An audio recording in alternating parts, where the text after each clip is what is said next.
Hey guys, welcome back to Snatches and Scotch. Haven't been at it for a while, as you can tell. Totally forgot to turn my headphones up. All right, so been really busy. Family life, the gym. Gym's been crazy. Doubled in size. Got sick, and man, I miss podcasting. Miss talking to people. Talking about things that are passionate about. Also, I gotta get this thing started back up again. We're gonna meet up with some crazy cool people coming up. We got some specialists in movement and mobility. One of the best in Canada, if not like North America. This guy's absolutely incredible, so stay tuned for that. It's coming out maybe next week. It's already done.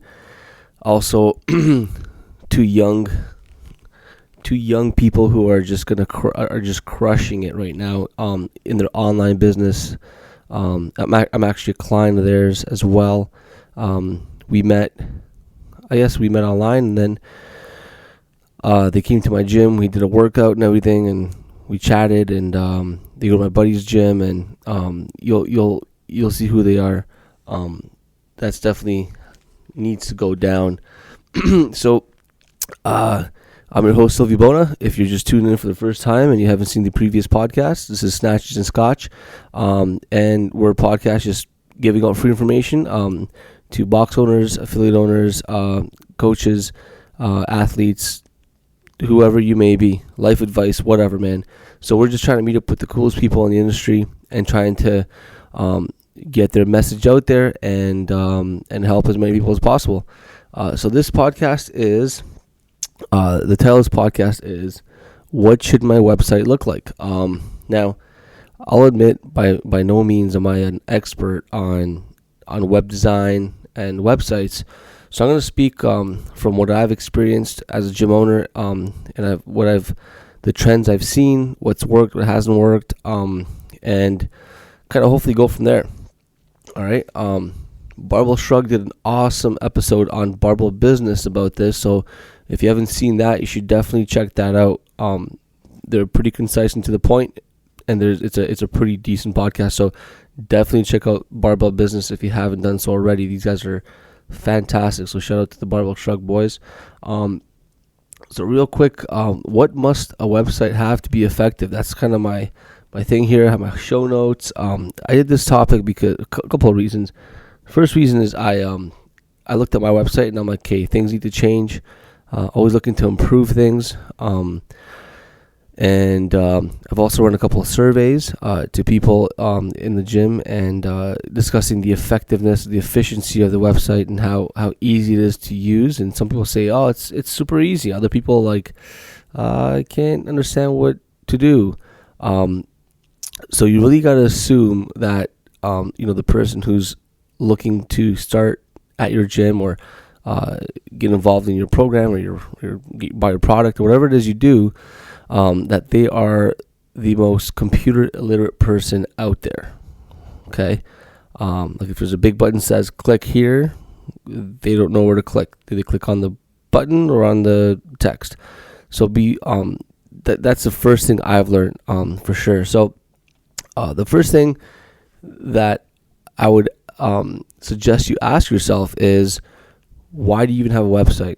What's the point of your website? So if you're a gym owner and you have a website that's like an awesome website and you're proud of, and you show your WODs every day, and you might have a good article here or there, and it's a website to get out free information, then just get out free information and get out as much information as possible.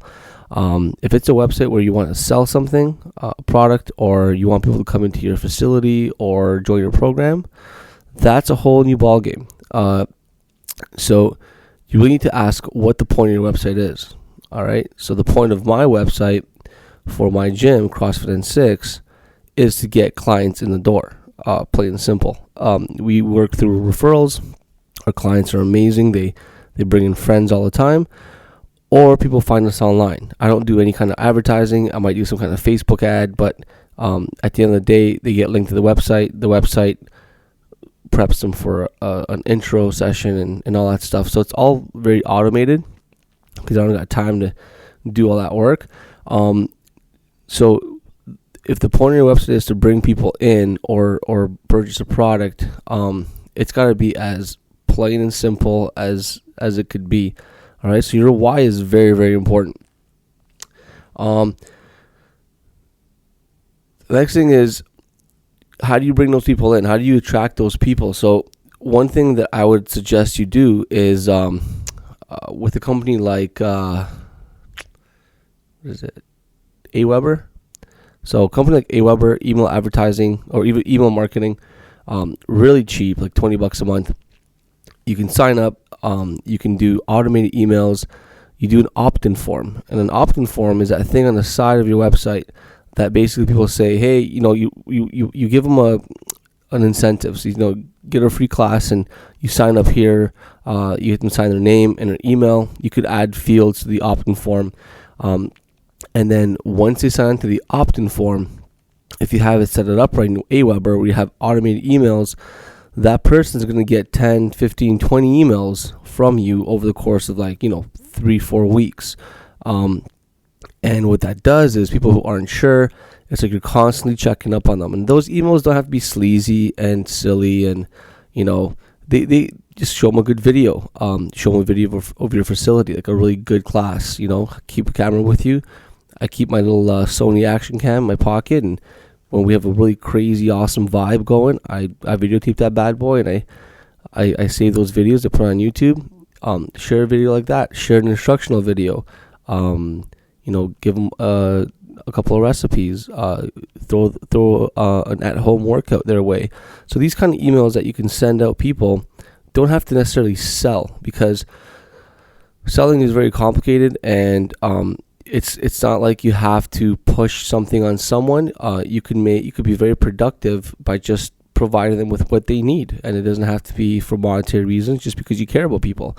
And guess what? When you do that, people build a certain kind of trust, and they'll feel a lot more comfortable, giving you their money. And selling is not a bad thing, because if you're providing an awesome service, then it's something that they need, and it's just an exchange of services, right? Money for your services or whatnot. So to move on from that little tangent, the opt-in form is super important. Now, what I've done is I've done a pop-up opt-in form in Aweber. If you can YouTube how to make one of those for Aweber, it's actually pretty darn easy. Where I have a picture of somebody doing a certain movement, and I change that up sometimes. And then if they're on a website for 3 seconds, it pops up. And then they're like, hey, for a free class, sign up for this form. And then, they get a free class. There's also free class options. Like I use Zen Planner, and for Zen Planner, you can sign up for a free class under your pricing, your price listings, or whatever, right? You can embed that in your website. It's pretty easy to do if you have Zen Planner or Wodify or anything like that. I'm sure you guys know what I'm talking about. But for them to get there, some people get there, most people don't. So if you have an opt-in form, that's actually better, because that tells you they want a free class. Then you can email them. They get your emails. On top of the automated emails, I like to have a generic first or second email that I have cut and paste to, and then I communicate with them that way. So that's really important. If you have someone's email, you're a lot better off than having them just sign up for a free class, because then you're constantly having to communicate back and forth with individual people, whereas this is automated. So the opt-in form, really important. Imaging is super important. And when I started doing my opt-in form, I was getting really excited. I put a picture of Rich Froning, the one with the shirt off, where he's sitting between Jason Khalipa and Matt Chan, and they're just ripped shredded. And then I put that opt-in form up, and a week and a half went by and no one signed up to my newsletter. And I was like, what the hell? This sucks. And I realized, I'm like, you know what? This is awesome to me, but to my clients who are out of shape and just want some help, it's probably way too intimidating. So I took that down right away, and I put up a picture of I believe it was like just a random guy doing some plyometrics, and then I switched it over to a lady carrying another lady, a partner workout. Then I switched it over to Camille, just doing some lightweight, one of her modeling pictures, more, generic and mass friendly.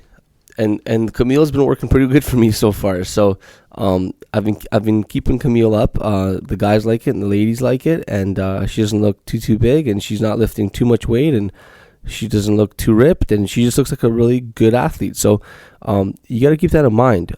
So that brings me to the next point.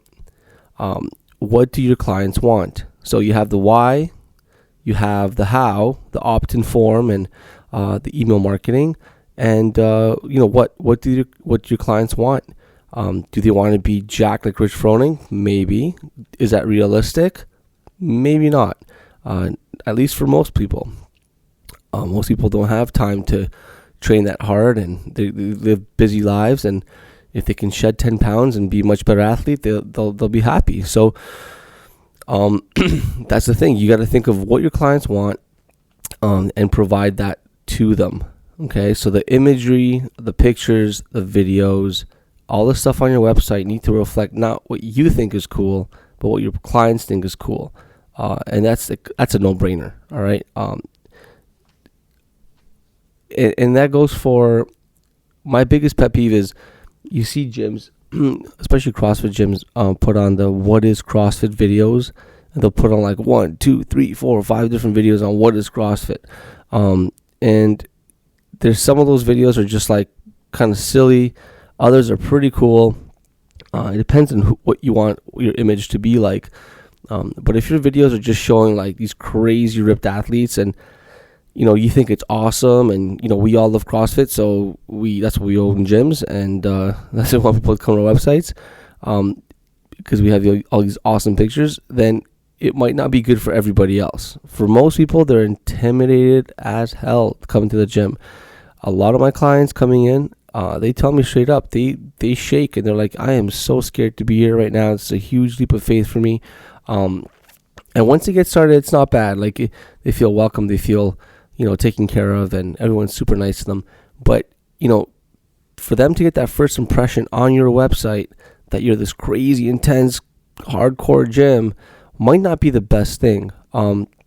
If you are, and you're like a powerlifting gym, and that's what the image you want to go for, hey, by all means, do what you got to do. But know your clients. And if you know what kind of type of clients you're servicing and you want to service, make sure you cater that website to their needs and not your likes and wants. Okay.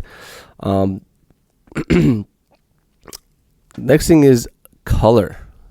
The type of color on the website. Some people argue that, different colors work best and this and that. My website was done by Pixel Thought Media. So shout out to Saul at Pixel Thought Media.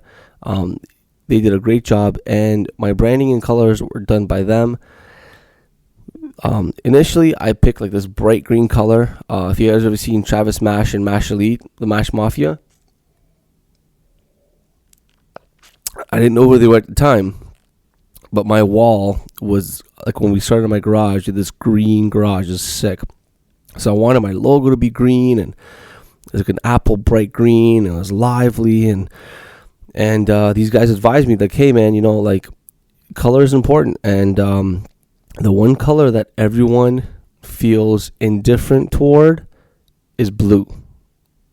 So we have different shades of blue in our website and in our branding. It looks awesome. It's blue on white, and it looks fantastic. So, decide what color you want to go with, and do some research into, what colors bring out what type of emotion as well.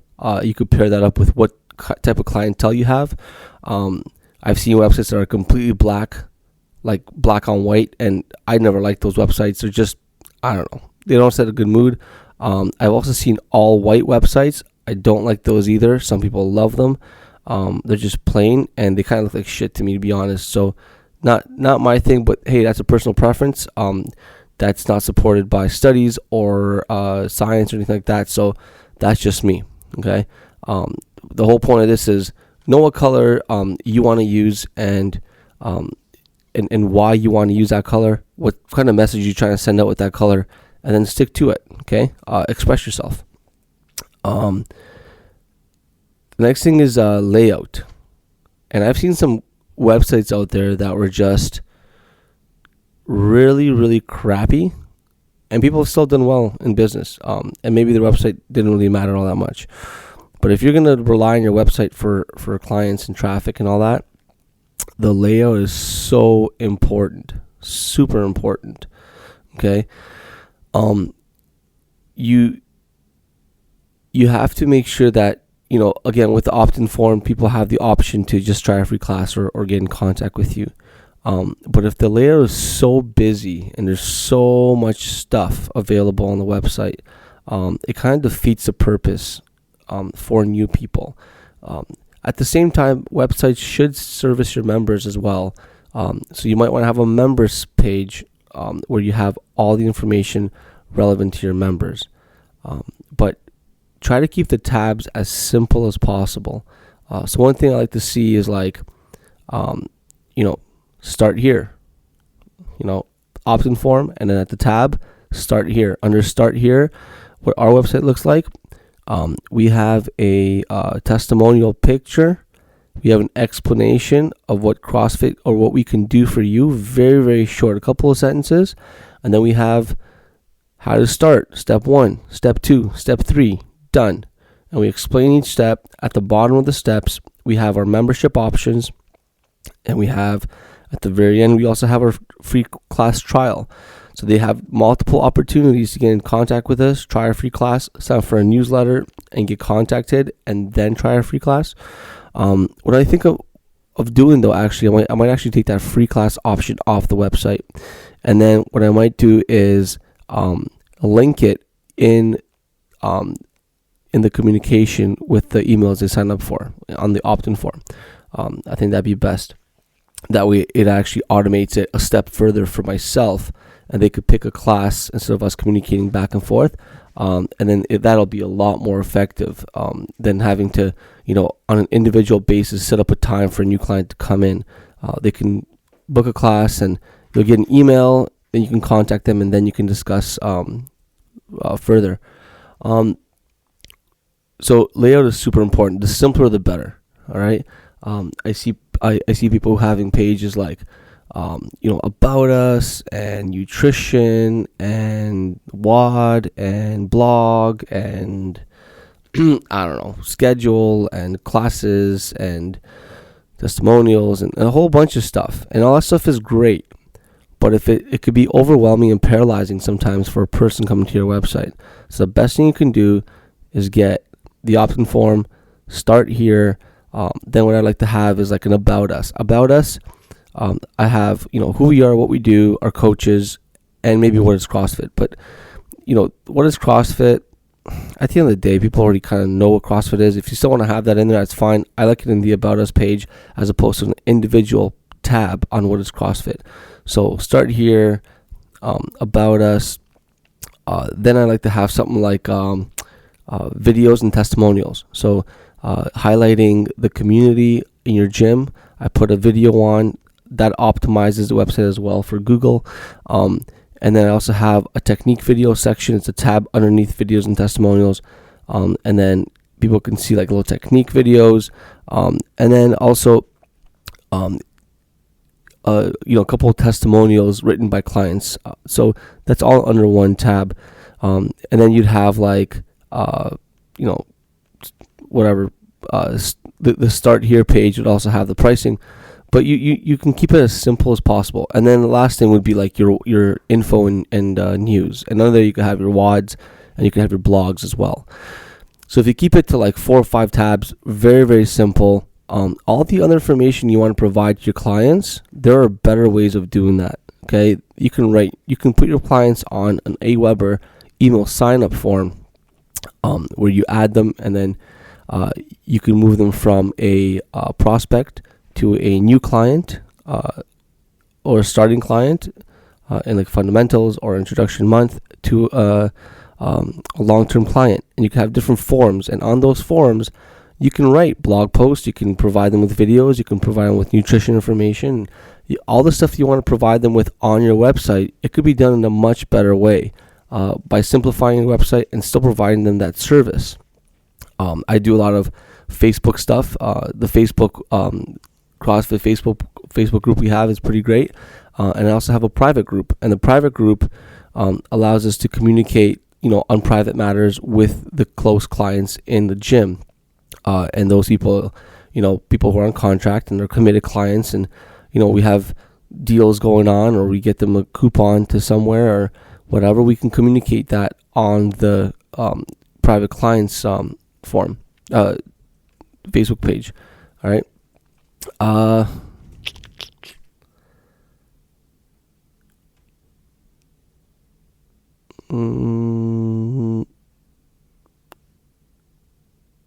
And that's pretty much it, I'd say.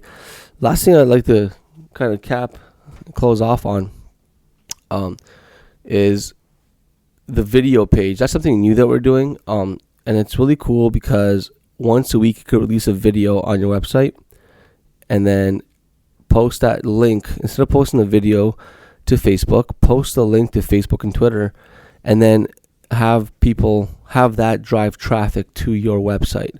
So if it's a cool video that you took of an environment of a class, take that video and post the link of the video from your website to Facebook, and then have people check out your website. And then, hey, guess what? Opt-in form pops out. So be mindful that you want to drive as much traffic as possible to your website from Facebook and all the other avenues of social media, and keep track of how well the website is working. If somebody has a hard time signing up for a class or getting in contact with you or understanding who you are, then that's a problem. So send out, every other month, for example, send out SurveyMonkey surveys, and survey out your clients, as well as everybody else who's ever signed up for a free class. So check out, your Aweber, and you can send out a mass email for Aweber. You can select all the subscribers to your mailing list, and you'll have plenty. You'll build plenty of subscribers, and then send out an Aweber a quick survey, like 5 questions. Make it short. Don't keep it long. People are not going to have time for that stuff. So make it short and ask them important question as to how effective was your website. How easy was it to use? Was it easy to sign up to a class? Was it easy to get in contact with us? How do we do in terms of getting back to you on a timely manner? All that stuff. Okay. What else would you like to see in the website? So you could add that in at the very end. And it goes a long way as to keeping you on your toes, keeping you productive, and making sure you have an awesome, optimized, and functional website. All right. So covered a bunch of things. We covered the why. Why do you have a website?